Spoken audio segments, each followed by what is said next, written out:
to the Jindal Global Business School Commencement Lecture for the upcoming academic year 2023 to 2024.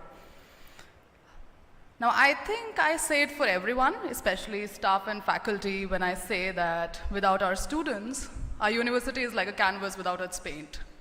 Right? Without our students, there are no chatters in the hallways, there are no murmurs in the libraries, and there are no laughs, gasps, shouts ringing in our campus. We are very excited to have you all back at the campus, and we're also delighted to have Mr. Rahul Pandit with us to inaugurate this academic year. Now, as I was learning more about the chief guest of today's session, I came across his episode on a series called CEO Speaks, where he talks about the importance of meritocracy. And what struck me throughout was the way he starts his episode.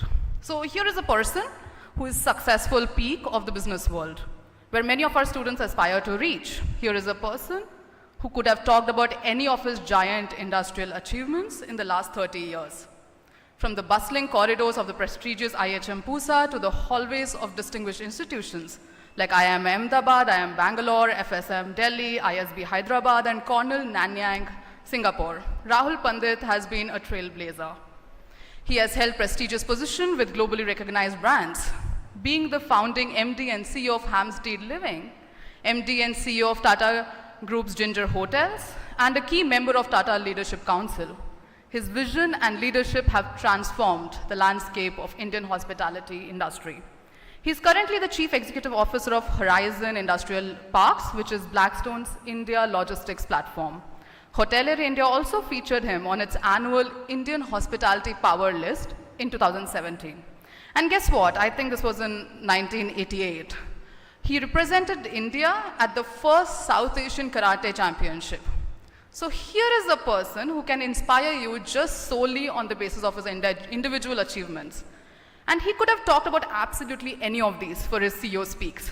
And guess what he spoke about, right? He spoke about his mother. He said, "My mother instilled values of hard work, pursuit of education, and an attitude of gratitude." So in this short CEO Speaks video, he walks us through the experience of watching and learning from the struggles and growth of his mother, especially on the backdrop of the exodus of 1948. As I heard this story, I thought, well, here is someone who can teach our students what it means to discover the depths of ourselves, to discover the true meaning of their experiences, and how to stay thankful and humble through it all. I can't imagine the challenges Mr. Rahul Pandit must have gone through, but I do know this, that he can teach us how to own our stories.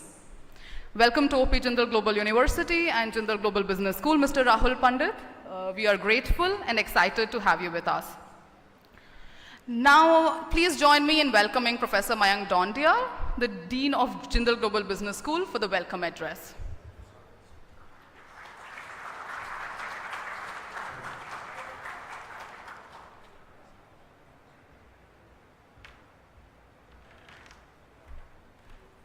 Thank you very much, Sana.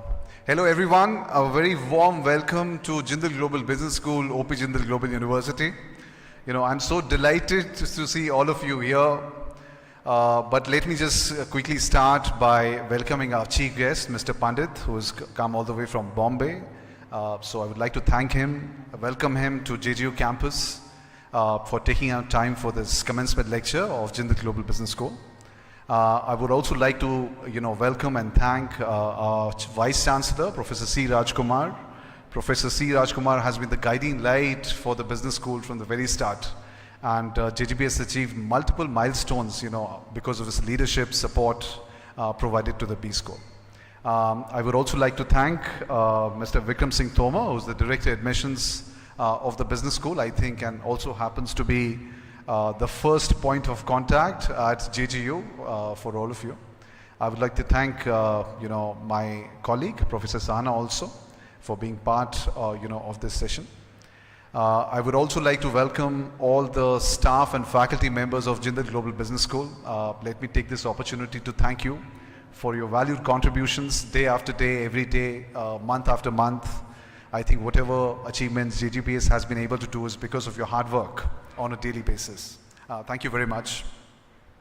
Last but definitely not the least, I would like to thank the students of Jindal Global Business School. I think, you're the heart and soul of the university and the B School. You're the reason for our existence.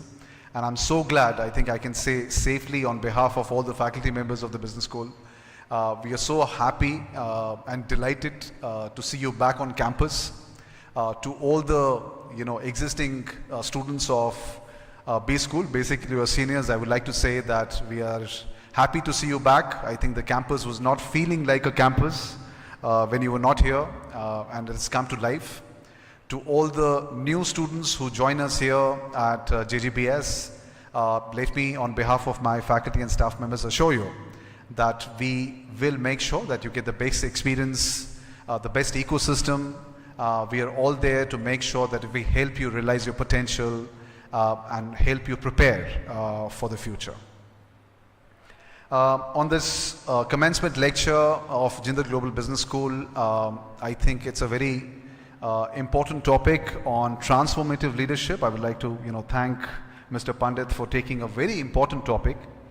I think, I was talking to Mr. Pandit earlier about the importance of leadership for any organization, for any country. I think at a state level, country level, at an organization level. Leadership is extremely crucial. It's important. It can essentially make or break a company. I think in our case, we have a case in point of Mr. C. Rajkumar. I think his leadership, he has taken the university from strength to strength. And that shows you what a good leader can essentially do for any organization. For a country like India, which is now officially the most populous country, 1.4 billion plus, with a lot of potential. I think Mr. Pandit was also going to talk about it. And you see the potential in this particular hall, right?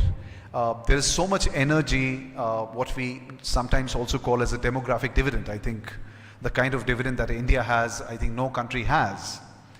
Now, to channelize that dividend so that India takes its rightful place in the world, right? We are on our way to becoming the third largest economy. Given the potential, I think Indians are doing fabulous amount of work wherever they are working, whether it's in Europe or in US or in Australia. The right ecosystem with Indian talent, I think that's a recipe for success. And time and again we see that. So I think where the uniquely positioned the country is, we need great leadership to take the country forward. For very long, I think India has been told what to do, right? Because economically and relatively speaking, we were not very strong. But now that the country is gaining strength, economically, otherwise, and one of the primary ingredients of this strength, of this success, is the human potential. Okay, the kind that we see seated in this hall. To channelize that energy, to channelize that potential, so that India takes its rightful place in the world, I think you need great leaders, great leadership at every level, so that that energy is channelized properly. So on that note, let me stop here. I would like to welcome you all again to JGBS, and we are all here. We want to make sure that you get the best education experience, the best ecosystem to help realize your dreams. And we were delighted, we are absolutely delighted to be a part of this story. So thank you very much. Welcome again.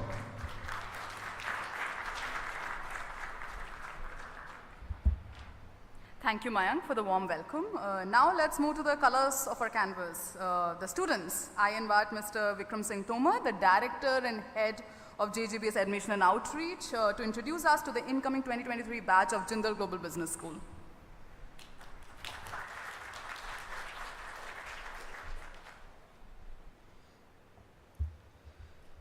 A very good evening to all of you. Am I audible at the back? Great.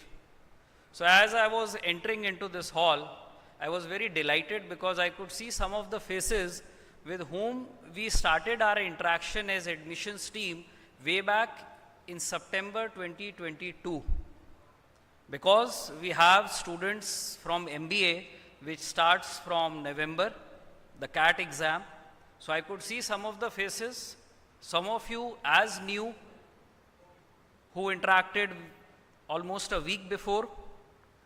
So this house which is full, firstly I would like to thank you all and your parents for having confidence in us. We are nothing if you are not there. And the only difference between you and me is at one point of my time, I was sitting on the other side. This university is a place, and I would say it is like a sea. The deeper you dive in your 2-3 years of journey, 5 years of journey, the probability of taking a pearl will be higher. Do not confine yourself merely to academic classes, because you are not pursuing management education in a B school. When I graduated MBA, we never had these kind of universities. Take the importance of multidisciplinary curriculum, enroll yourself in as many cross electives after discussing with your faculty, so that you are prepared for tomorrow. It is very volatile, but yes, if you are prepared well, we can guarantee there is no looking back.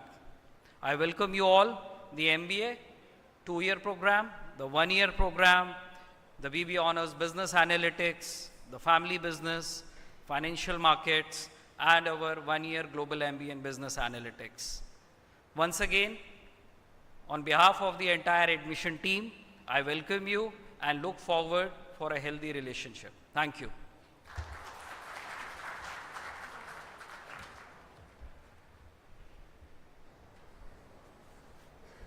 Thank you, Vikram, for introducing us to the class of 2023. Now I'm delighted to invite Professor C. Rajkumar, the founding Vice Chancellor of OP Jindal Global University, for his address.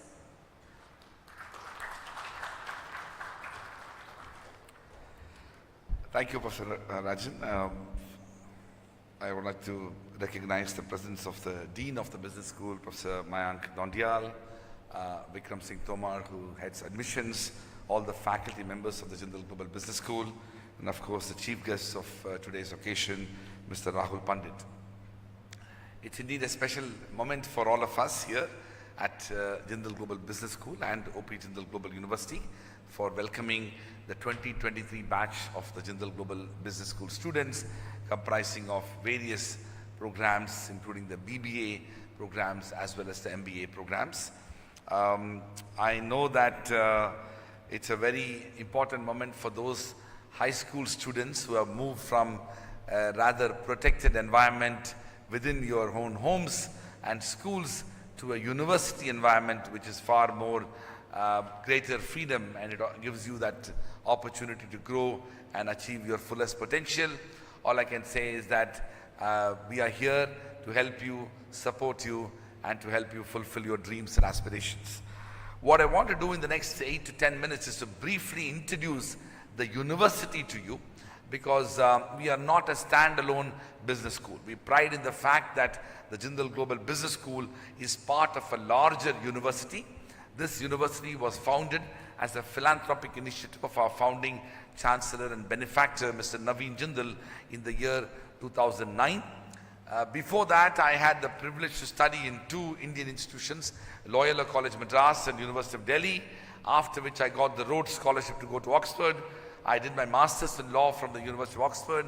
In 1998, when I was a student in Oxford, somewhat like you, I dreamt about the idea of building a university, just as I'm sure you will dream about building large companies, corporations, business enterprises as you are in this institution. My dream was to build a university. I was hugely inspired by my education at Oxford. I began to ask and question, are there institutions like this in India? In fact, the master of my college, University College, Oxford, which was founded in the year 1249, we were celebrating the 750th anniversary in 1999, and whenever he spoke, he would say that we are the oldest college in the English-speaking world. And one day I asked him about this, and he reminded me about something that I knew, but he said so beautifully, which is that in your country, in your subcontinent, there were institutions such as Nalanda, Takshashila, Wallaby and Vikramshila long before Oxford, which is 800 years old, Bologna, which is 900 years old, and of course Harvard and Yale, which are barely 400 years old. So that kind of triggered a thought process, after which I got 3 more fellowships to go to Harvard. I moved to US, I did another master's degree at Harvard, but during that time I began to read a lot about the history of higher education in the United States, and I was convinced that I want to be part of an effort to build an institution in India. To cut the story short, I later practiced law in New York, I taught law in Japan, taught law in Hong Kong, and during all those years I wrote a paper entitled Establishing India's First Global University. With that paper I got to meet with an Indian benefactor and industrialist and also then Member of Parliament, Mr. Naveen Jindal, and persuaded him to do 3 things. 1, to make a substantial financial commitment. 2nd, to do it in a not-for-profit manner.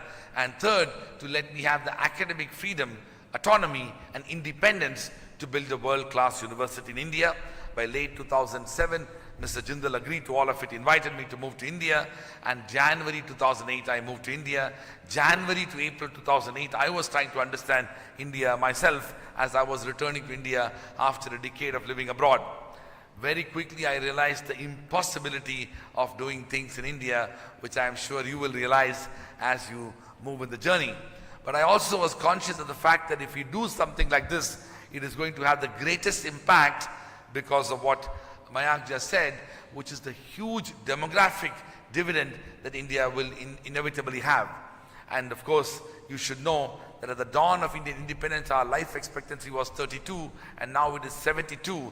950 million people in India are less than 35 years of age. When most parts of the Western world will become older, when most parts of Eastern world, including China and Japan, will become older, India will be younger and will be younger for a longer time.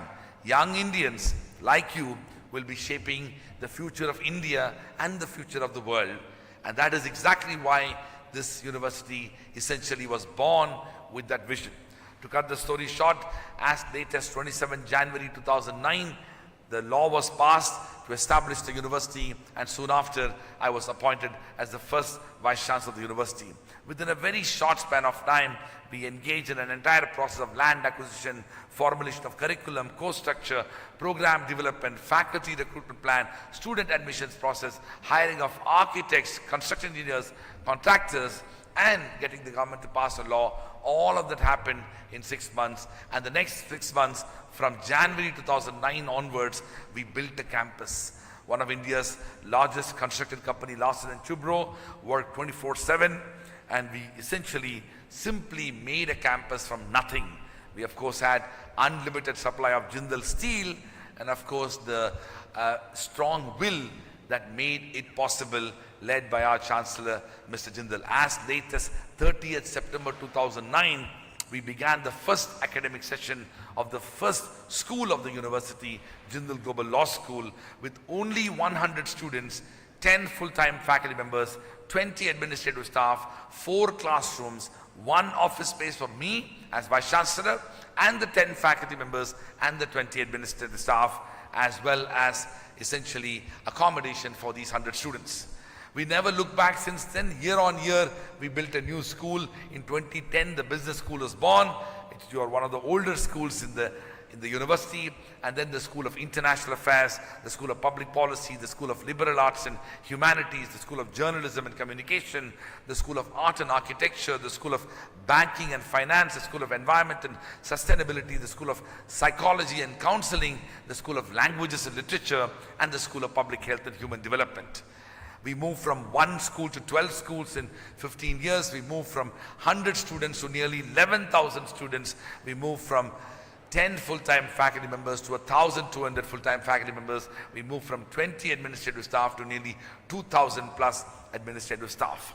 During the same time, we expanded campus, built new infrastructure, and today, from 100,000 square feet of built-up space, we are nearly 4 million square feet of built-up space. During this journey of 15 years, 5 things that shaped our vision and continue to shape our mission. Each one of the students of the business school is part of that vision as well.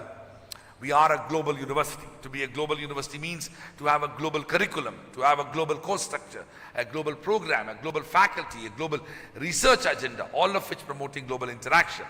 It means for us to be able to build international collaborations with 400 plus universities in 75 countries, where our students have opportunities to pursue student exchange programs, dual degree programs, short-term study abroad programs, immersion programs. And that's part of our vision to give these opportunities to our students, including the students of our business school.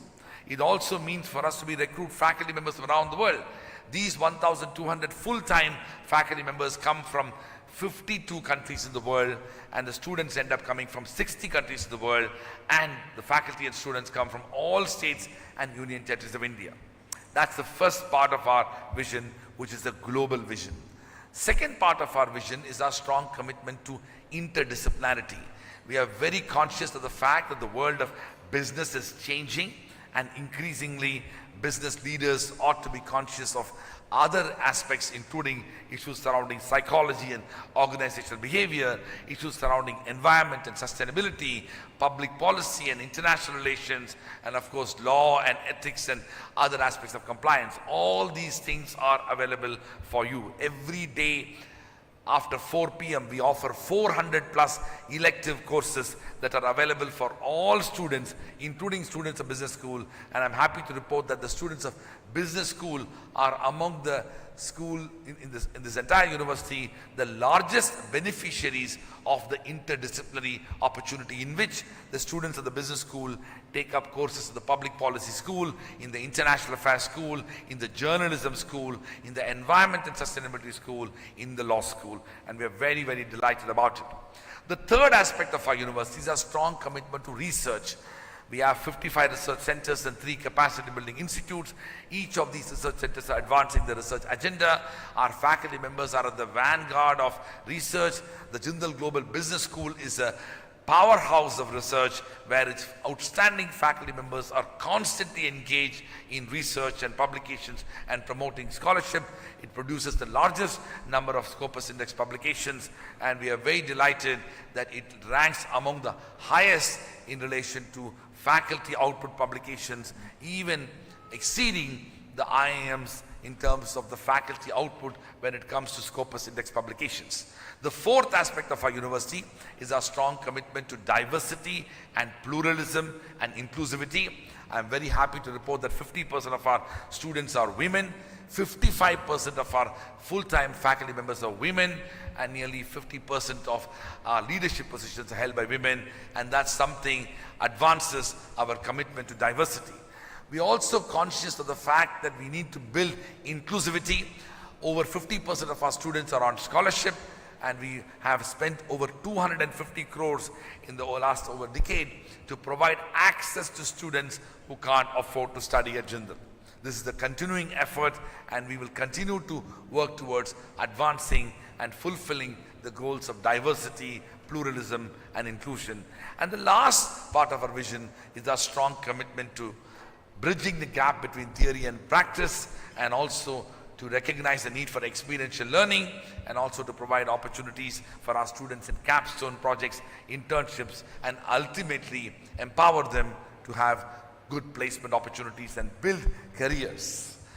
As I end my remarks, I want to mention that this journey of 15 years has brought us to where we are today.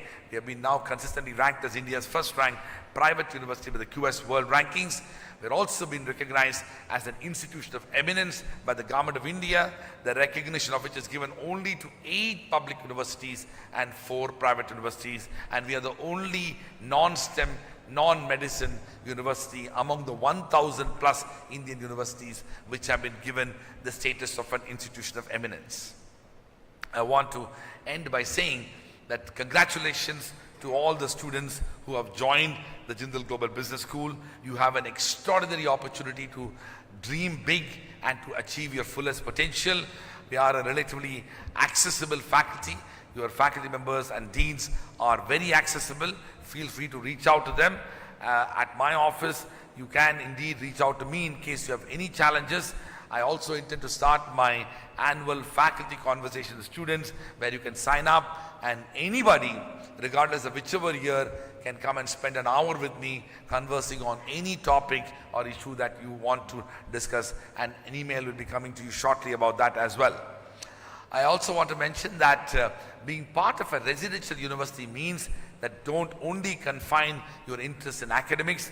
I want you to be part of very many activities including sports and music and extracurricular activities and theatre.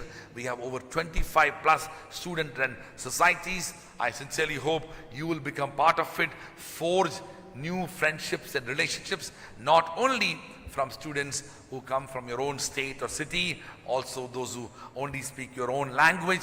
This is an opportunity for you to connect with the whole of India and possibly many different parts of the world as well.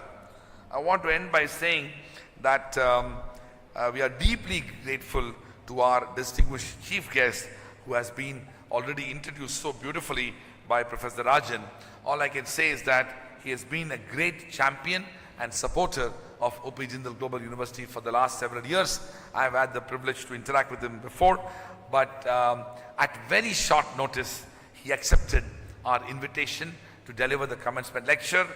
Speaking to him and understanding a bit of his work, I must confess that there is no better person more suited to come and share his life's experiences and journeys to a class of students who are beginning their own academic journey at a business school. Thank you very much, Mr. Pandit, for accepting our invitation and being part of this very moment as we have an opportunity to inspire the young minds who have joined the Jindal Global Business School. Thank you very much.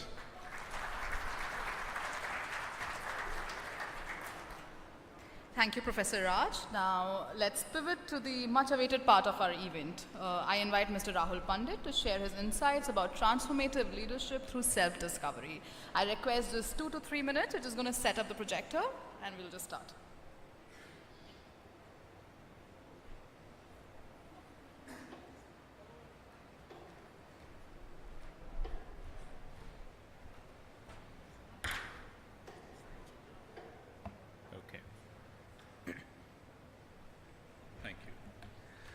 Good evening, everybody. It's a matter of great honor for me to be here amongst all of you at this wonderful institution of eminence, which today is globally recognized. And Jindal today is truly a jewel in India's academic crown. So what Professor Rajkumar and the team have built here, I was telling him that the only parallel I could see in a short period of time of an institution having done so much was Stanford. And I wish and I hope and I pray for India that this becomes a template of excellence that other institutions can learn and borrow from. So for our dialogue today, I'm going to be discussing 3 things. First is that this is a wonderful time of brilliant opportunity for India. So I'm going to be sharing with you a few macros that you would probably already know, or share a few perspectives around those macros to say how we are all in very exciting times of opportunity for our country. Second, as you set out to lead and create businesses, what should the country expect from you? So I will look forward to placing 2 thoughts in front of you as you get set out later, either in your career or your journey as entrepreneurs building the country. And the third is, I will want to share 3 small stories with you, which I hope have some individual lessons that you will find value in. So first, coming to India and why this is a brilliant time for the country. Today,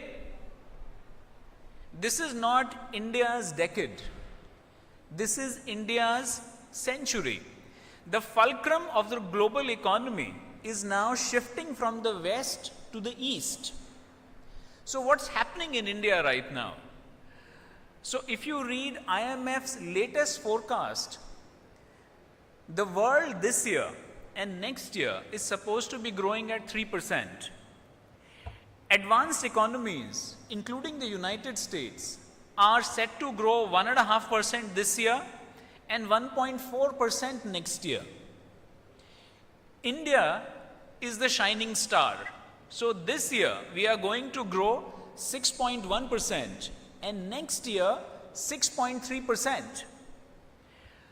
So with an economy which is growing 6% plus and with inflation sub 5%, this is brilliant for the country's balance sheet.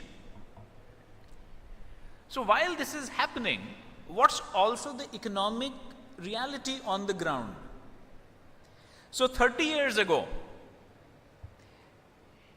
India and China were on a similar footing. So in 1990, India's per capita GDP was $369 and China was a tad lower. China was $319. And today, China is $12,500 and India is $2,300.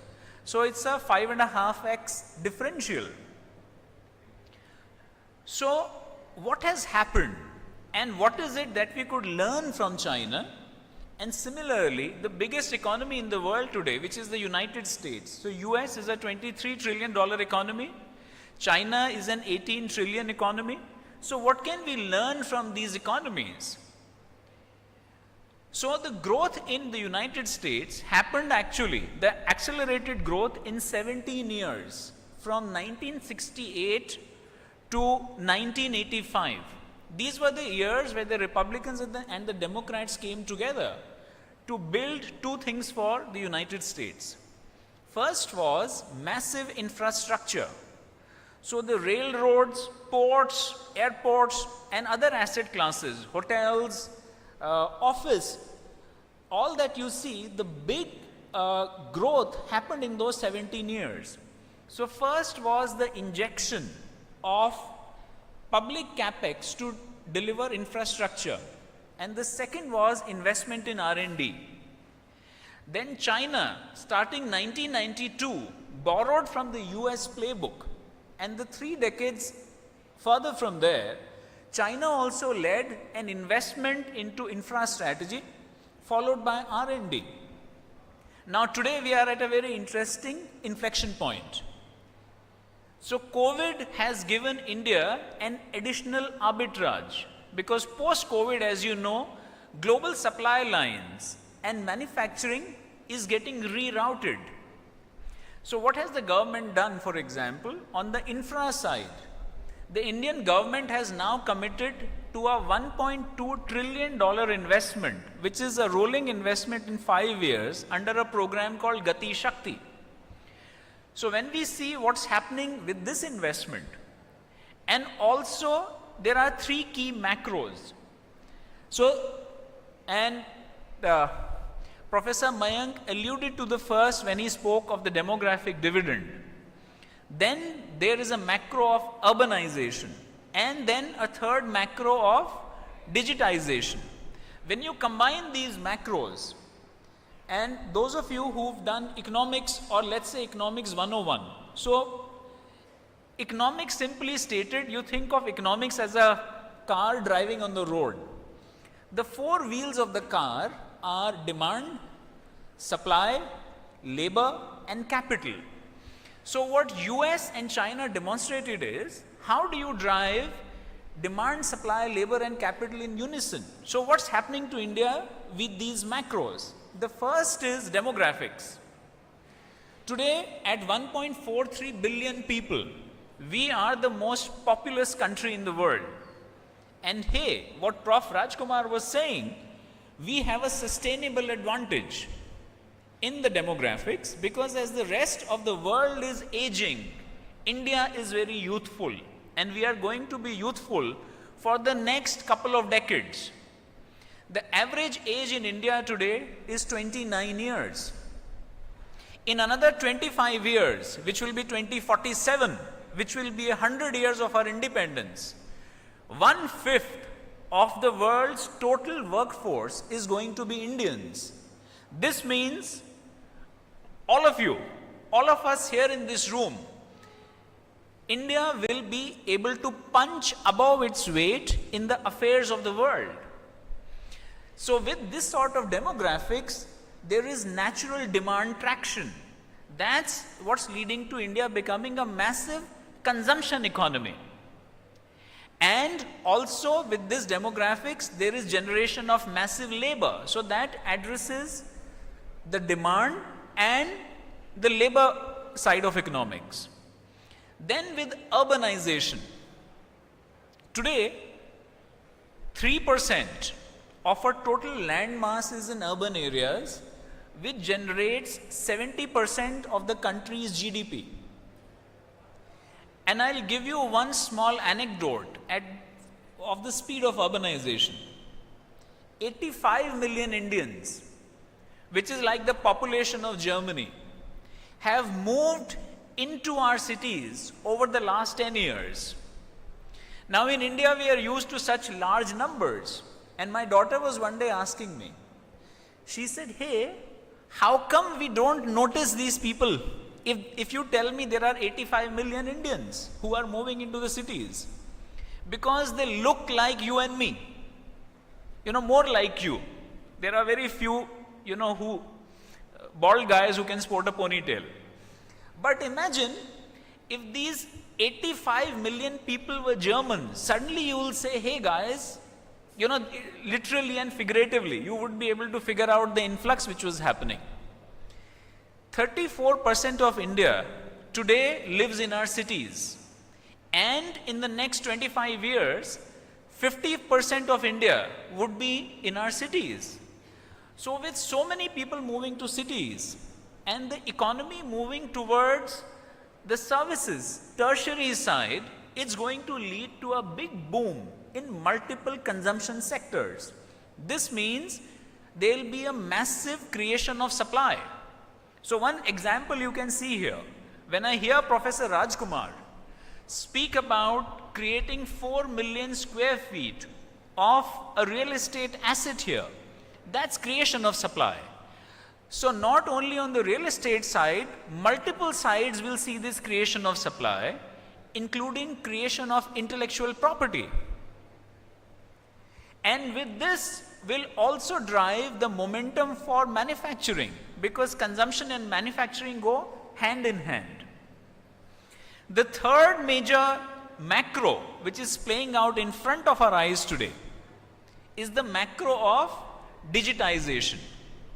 So you have all seen that how Aadhaar has become ubiquitous in India. And with the Jan Dhan scheme, how frictionless it has become to transfer credit to millions of people. And if you were to just look at one segment, which is e-commerce, for example, our e-commerce penetration today is 6.5% in India. If we were to look at our regional neighbors, in China it is 29%. In South Korea, it is 37%. So a journey from 6.5 to, let's say, 29, 37 means it's a 6x momentum. So when you combine the impact of the government's spend, which is the public capex into infrastructure, and when you do that, it starts attracting private capex after a lag. So what has happened, let's say in US and in China, will happen in India. And when we combine it with these macros, a very interesting thing is at play, which is that for the next couple of decades, every decade, India's GDP is going to double. This means in the next 25 years, India's per capita will be 6 times of what it is today. So imagine the market opportunity. And with that sort of disposable income, many inflection points set off. For example, education sets off. Right example is here itself. Entertainment sets off. Experiences set off. So be very conscious and aware of these very exciting opportunities. The second thing, which I actually want to request you, beyond just sharing with you, is that when you go out, to build businesses, support businesses, create businesses, if we could look at doing two things, which will not only help you in your business or your enterprise, but also help the country. First is, look at getting women in the workforce. I was hearing Prof. Rajkumar say, hey, we have 50% students who are women and more than 50% who are faculty, which is remarkable. But when I speak of women, I'm not coming from a feminist agenda. I have two daughters, they direct my thinking. But the agenda is not a gendered agenda. The agenda is nation building. So, why so?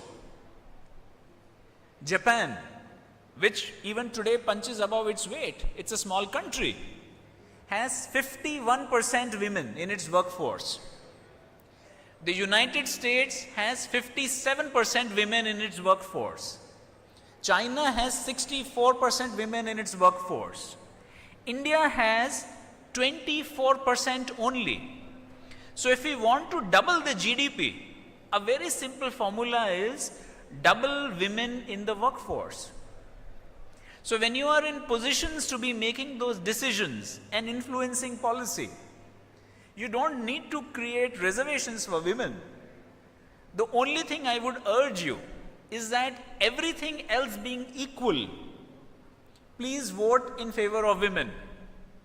And when I see so many women here, it's very enthusing. The second thing, if India wants to gallop to becoming a developed economy, is we have to embrace innovation. Sometimes we take pride in जुगाड़, saying ये जुगाड़ू आदमी है, ये कुछ भी कर सकता है.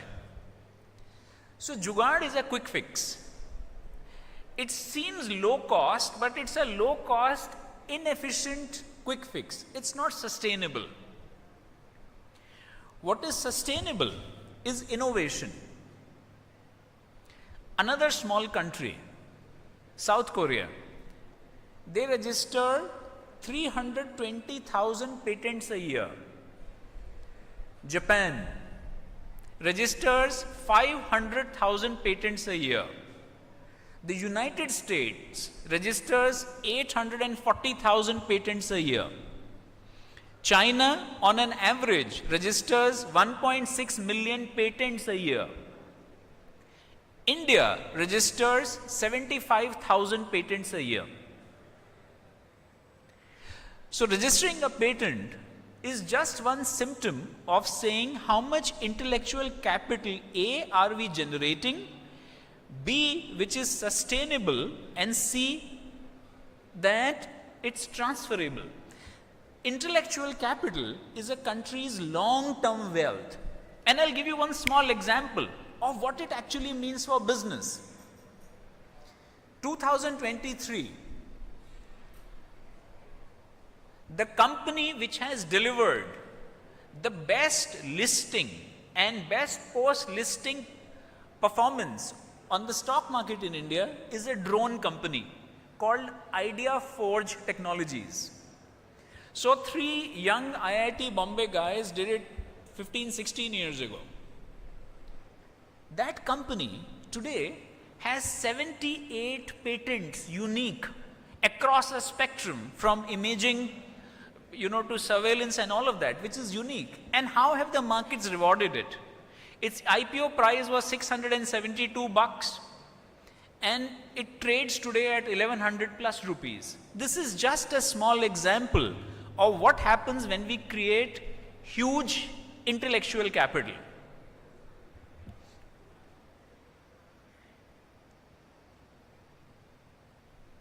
So I told you I'll share 3 small stories with you. While the screen is not bright, let me try and describe what is there. Can you see a tiger there? Okay. So this is a story of 1994. So before this, I was in a hotel school. I had joined a company called Choice Hotels. I was a management trainee there. And I thought I was a smart guy. I was a smart dude. You know, I did well in academics. I thought I was intelligent. And during my management traineeship, I did, my first role was sales in Delhi. I did that, and then I was told, you're a smart guy. So I was sent to Ahmedabad, to a property called Quality Suite Shaleen, which was then India's first all suites hotel, and it was fully computerized, to learn engineering and operations. I did a good job. And so what happened was that when our batch was finishing, we are assigned different roles. So my batchmates were being made sub-HODs, and I was made the resort manager of a jungle resort. I was only 22 years old. So I was probably that time the youngest resort manager in India. And I thought I was smart. You know, that's how I got this. And I went in there and on the first day, I thought, you know, let me see what's the sort of MIS this place is running. So I asked for reports, different printouts. So I got paper, and the first alarm bell rang because, hey, that was not printed, it was typed. So that property was running a very old bookkeeping system called Whitney. Now in college, I had studied it, but only enough to pass exams, because I never thought that anybody would be running which I thought was an ancient system. And I did not have the courage to tell my team that, look, I didn't know this. Because in my head I said, I am such a smart guy. You know, I am like somewhat celebrated. How can I tell people that I don't know this? So how to operate? So those days, telephone calls were very expensive. So post 10 o'clock at night, you could book STD calls which were at a lower rate. So I would book STD calls post 10 o'clock at night to speak to my batchmates, to say, can you tell me how does Whitney operate? And then I called my dad and said, can you please courier these books to my property? So it was 3 weeks of torture that I self-inflicted, because I did not want to be vulnerable. I did not want to ask questions. Because I thought if I ask questions, people would say, so he's not as smart as we thought he was. But today, my learning is, it's great to be asking questions. Because when you ask great questions, you get great answers. And when you ask questions, you become very vulnerable. When you become vulnerable, it's a great opportunity to learn. And asking questions does two more things. First, it brings in great humility to acknowledge that, look, I don't know. And it's also courage, because sometimes people may laugh at you to say, hey, he doesn't know. But it's good to know. It's good to sweat in peace, in business, in war, than to bleed in war. So please do ask questions. So when you're in your classroom, I'm sure your faculty would encourage you. I would also encourage you. Please ask questions. And if you don't know something, you know, ask your buddy. Probably he or she would know. The second person is, do you guys know? Can you see the picture? Ustad Amjad Ali Khan Sahab. He's a Padma Shri, he's a Padma Bhushan, and this year Ustad Sahab's been also given the Padma Vibhushan. So all three Padma recognitions. So many years ago I was at the Taj and then I befriended him. There's a huge difference in age, but you know, And he just liked me. So we would keep on chatting whenever he would come back. We would chat on mundane things. So one day he came back. This was like late-ish, about 10 o'clock. I told him, I said, I'm feeling very hungry.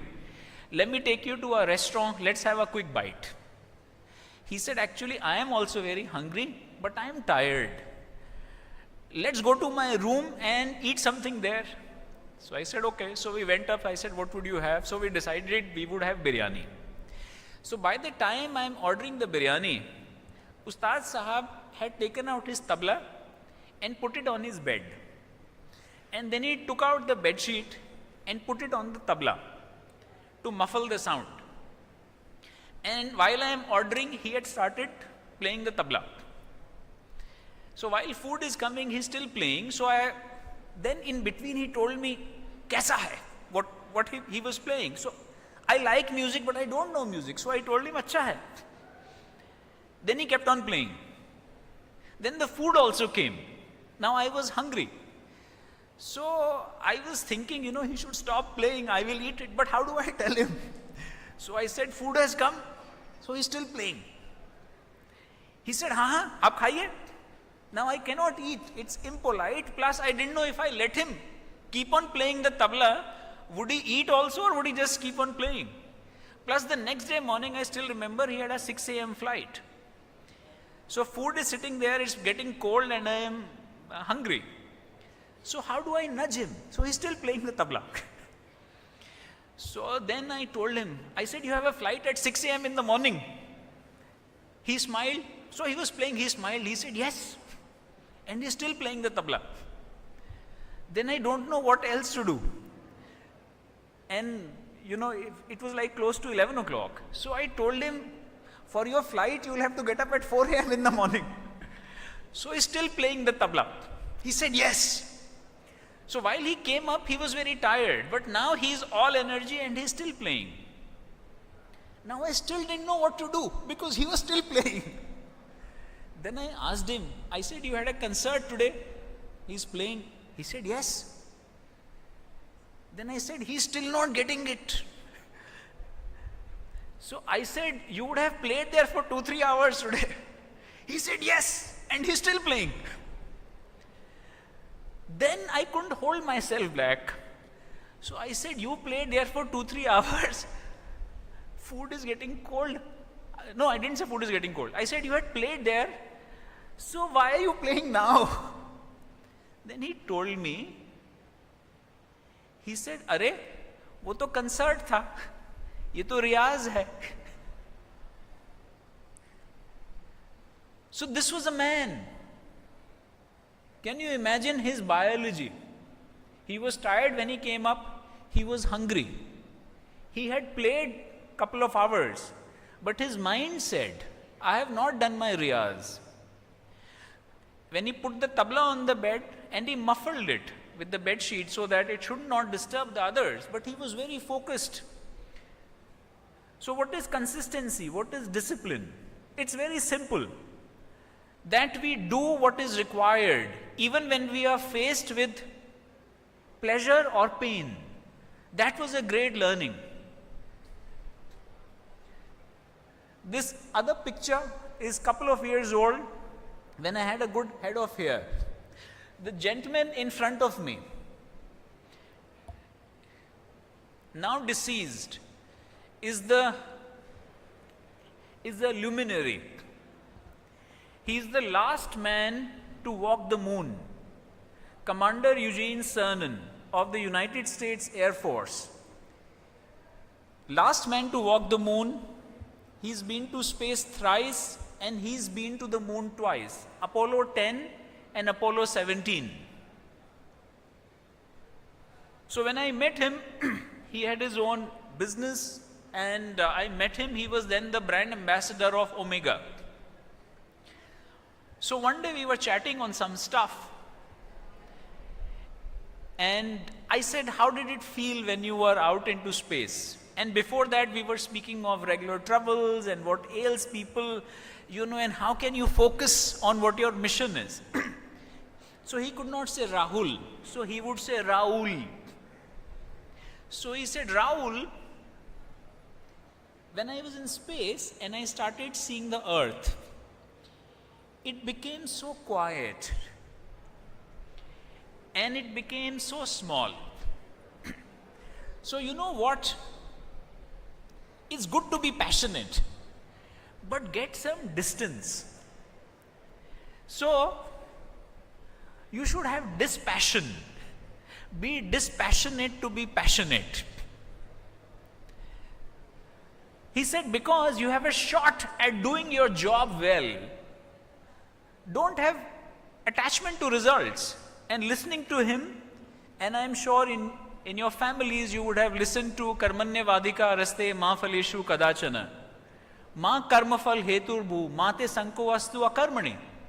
So whether it's as a businessman, as an entrepreneur, as a fighter, as a householder, as a student, the shot we get is to do our jobs exceedingly well. Yes, we are aiming for results, but let's not be attached. And the learning from Commander Eugene Cernan was, how can you be microscopic with things? And yet, how can you be so telescopic with things? And last, I put out 2 words. And Prof. Ranjan, I must compliment. You know, you did, she checked out my videos and all that. So, she said, I spoke of gratitude to my mother. Yes. So, 2 things here I put out is gratitude and purpose. And the underpinning of this is,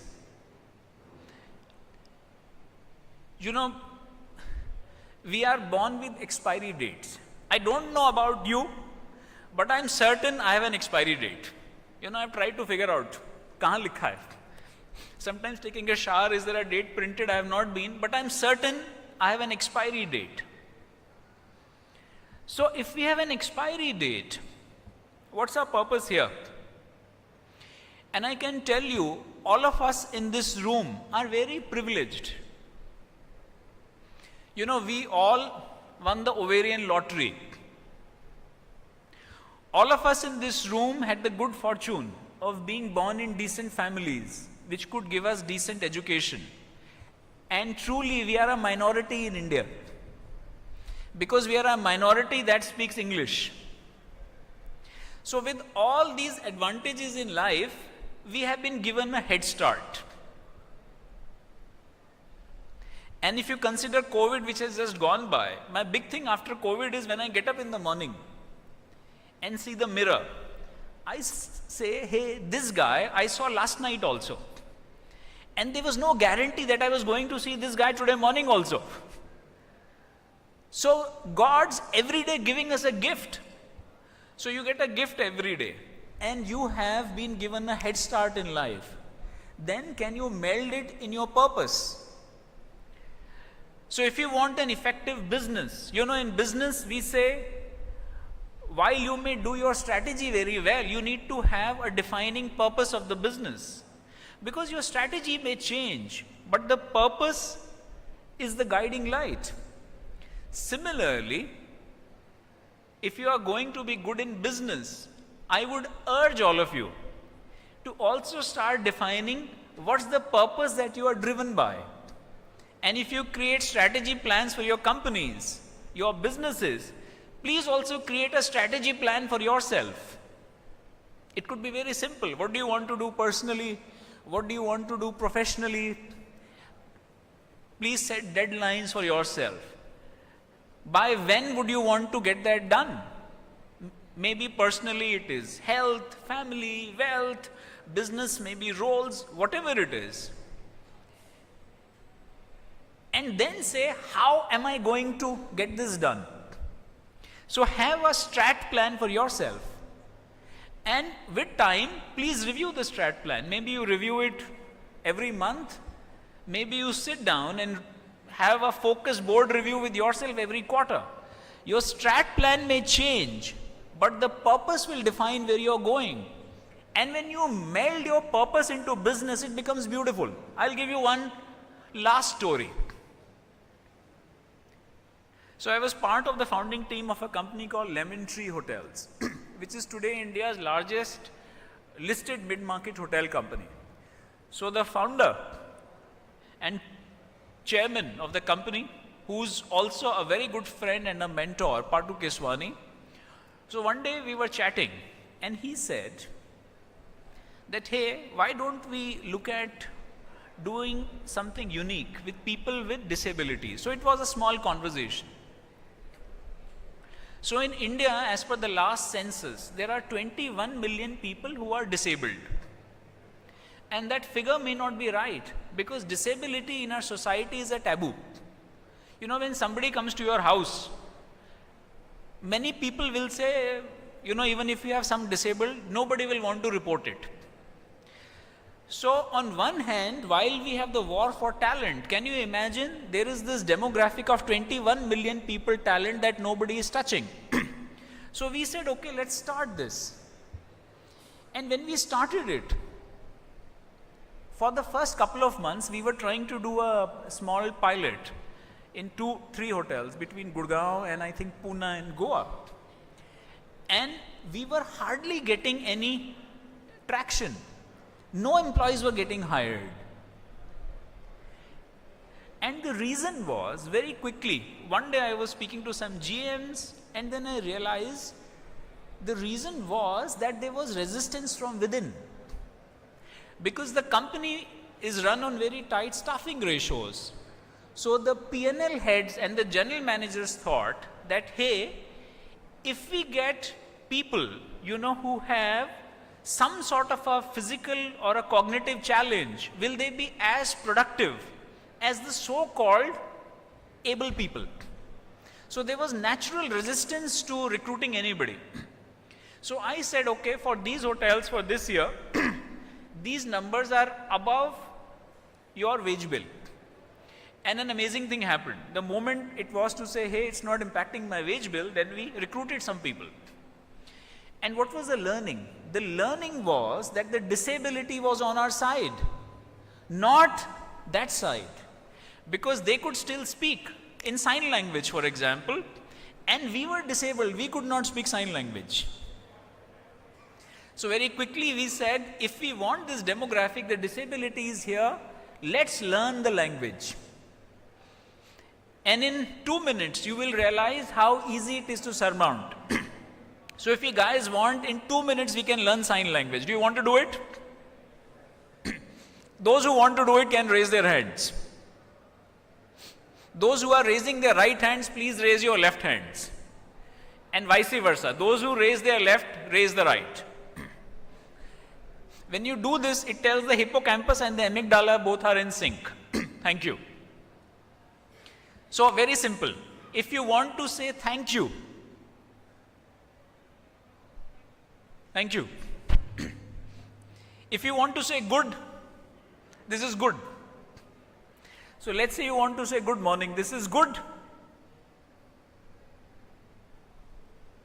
This is the rising sun. So simple, you want to say good afternoon, good. This is the sun blazing in the afternoon. You want to say good evening,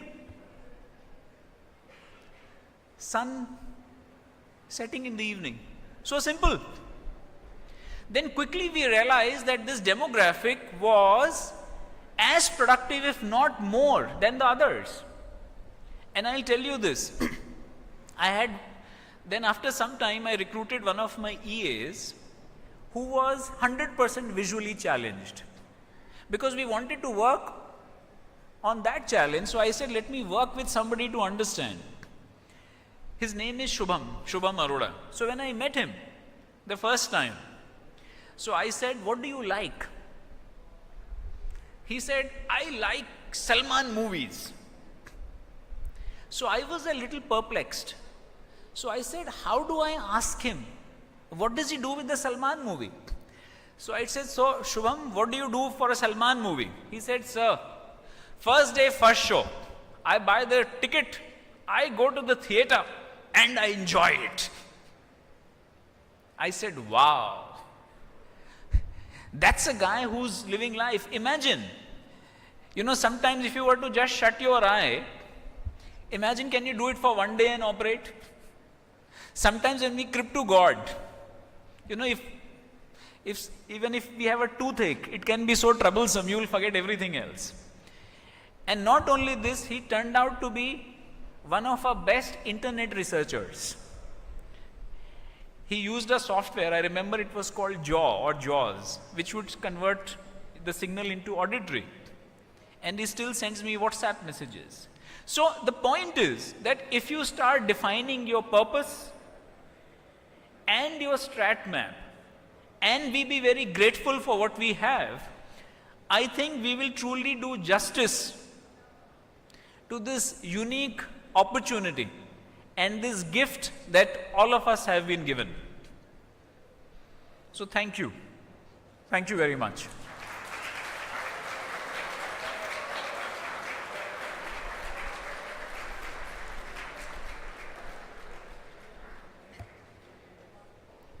If you have any questions, most welcome.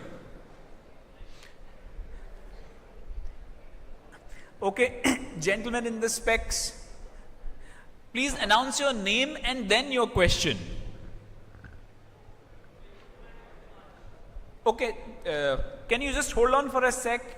There's a microphone coming to you.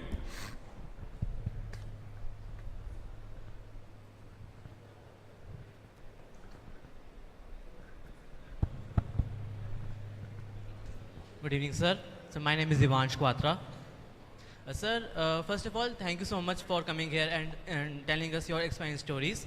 So my question to you is, you talked about consistency. So like you said that we must be consistent in whatever we are doing to make it, to master it. So like in today's world, there is a lot of competition in the world. So sometimes if the youth gets demotivated, what can we do to maintain the consistency and stay motivated? If you can give your views on that. Sure. Divansh, good question. Let the mic be with him.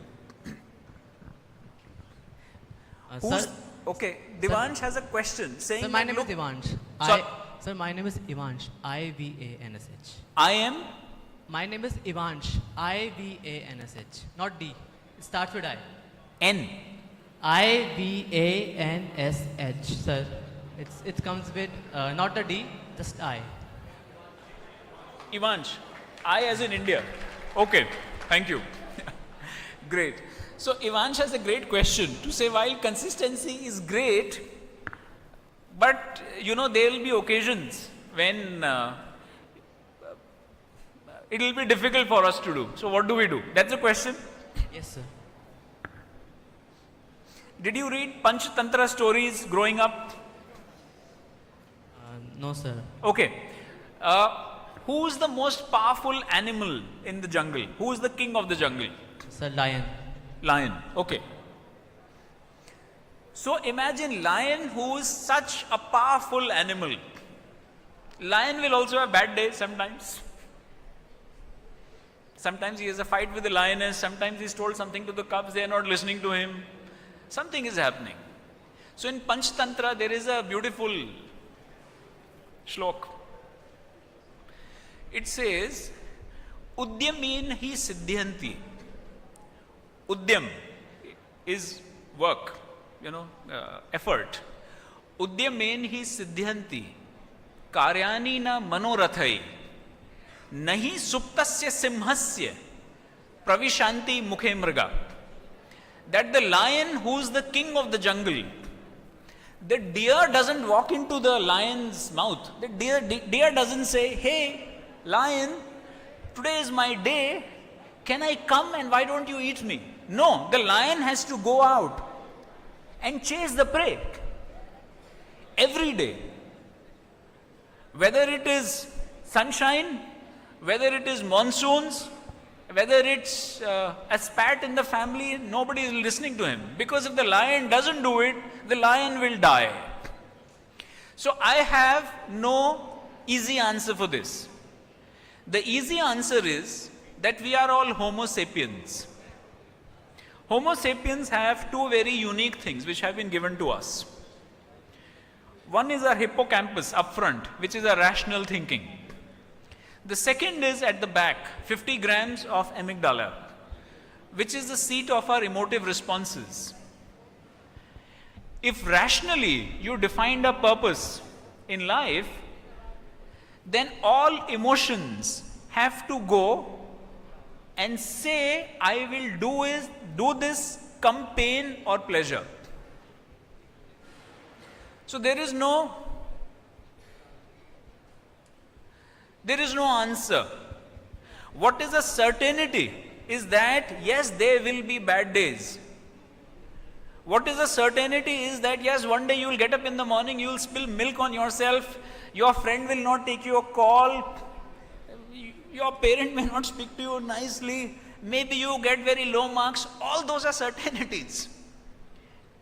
The only answer I have is be like the lion. Okay, sir. Thank you so much. Thank you, Ivansh. Thank you.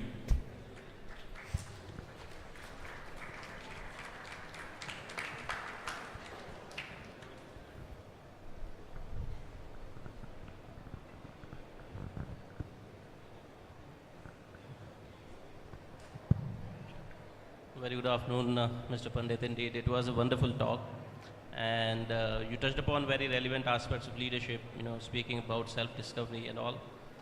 In fact, that's a very important element for not just business students, for everyone. My question is, you spoke about self-discovery, but then can you please elaborate a little bit more on what our students can do in their everyday, life on campus to be more self-aware, so that they can lead the world better in the VUCA world that we all are aware of. So what they can do in their daily lives, maybe top 2, 3, best practices as a student, what can they do so that they become more self-aware? See, I think all of us as students have, at least I had in school something called a timetable. So if we have a strat map defined for ourselves, if you say I want X in Y time, if on the X axis you plotted what you want and Y is your time horizon, then every day we should allot time to what we want. Because if you think of God, some may be agnostic or a power, whether your conception is a feminine or a masculine, him or her. I believe God's been very gracious when it comes to the most important resource, time. So whether it is Obama or Osama, both have 24 hours.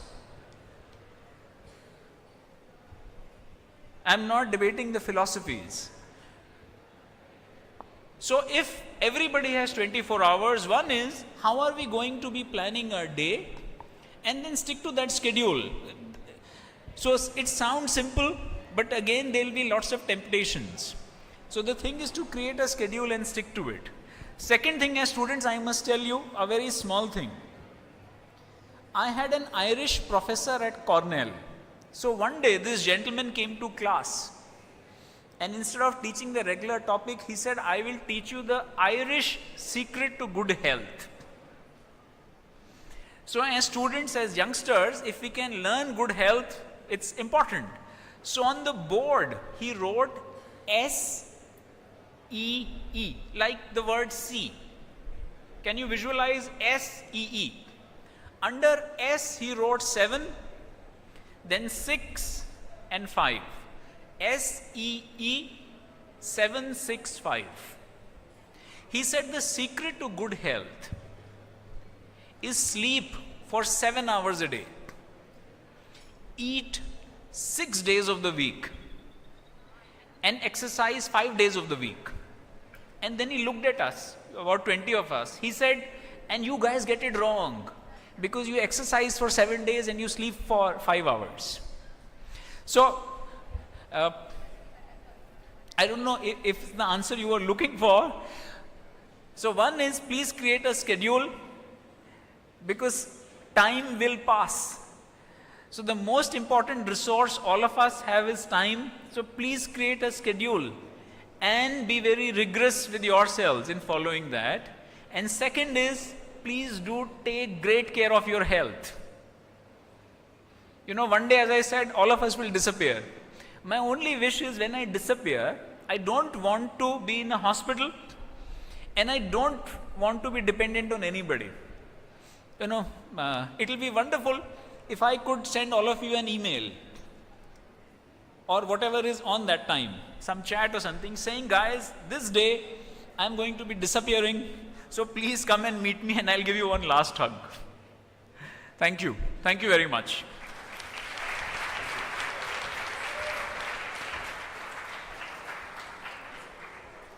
Thank you so much, Mr. Rahul Pandit, for an amazing talk. I want to wrap up his talk with just a small phrase. I think this is used in a lot of Indian languages. We have a paraphrasing.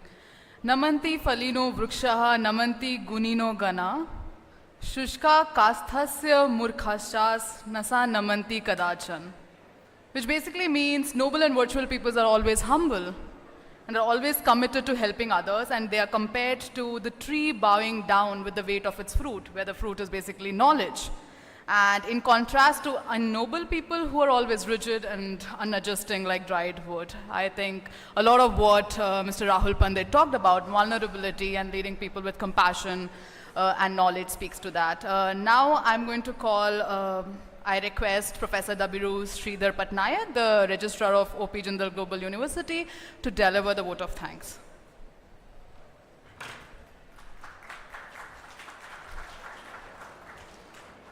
Thank you so much, Dr. Sahana.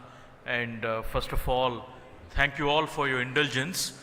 But we would appeal to you for indulgence for a few more minutes, because here we have a distinguished guest who took out time to travel all the way from Mumbai to inspire each one of us. And commencement lectures are indeed a very good tradition, whether here at the Jindal Global University or elsewhere, because the purpose is not only to teach you something about your domain in particular, but even to offer something more to you that can give you some value-based education. And why I'm saying this, it becomes very important when you know and realize that when you joined the Jindal Global Business School, it's not just about the education that you're going to get in the business streams or any other related streams, but we also need to consider the allied streams as well, because you need a certain philosophy of life and even a certain philosophy of work to be in a position to do well upon your graduation and whatever you intend to choose up further.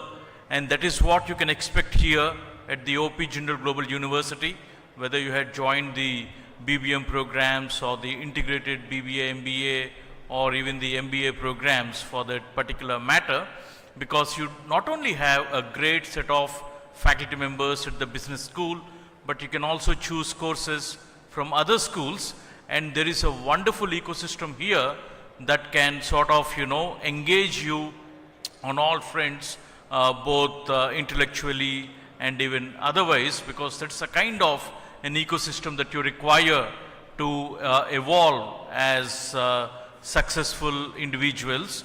And success, I don't mean to intend to refer to any sort of materialistic objectives to be achieved, but in terms of trying to understand what your passion is going to be and what your interests are going to be and how they develop, and eventually you finding a path for yourself, for the betterment of your own self, and even for the betterment of the society at large. So while you embark upon your academic year at the JGBS, which is the acronym for the Jindal Global Business School, I also request each one of you to assume the fullest responsibility, not only for yourself, but even towards your peer group at the JGBS and even other schools, and abide by the university regulations at all times, so that you're going to have a harmonious year ahead. On this particular note, before I thank the chief guest for accepting to deliver the commencement lecture, I also wish you the very best in your academic year, and I also thank the Dean of the school and faculty members and members of the administration for their planning and efforts in convening this wonderful lecture this evening. Thank you all so much. Before we end and applaud the speaker, I also have the great pleasure of felicitating Mr. Rahul Pandit.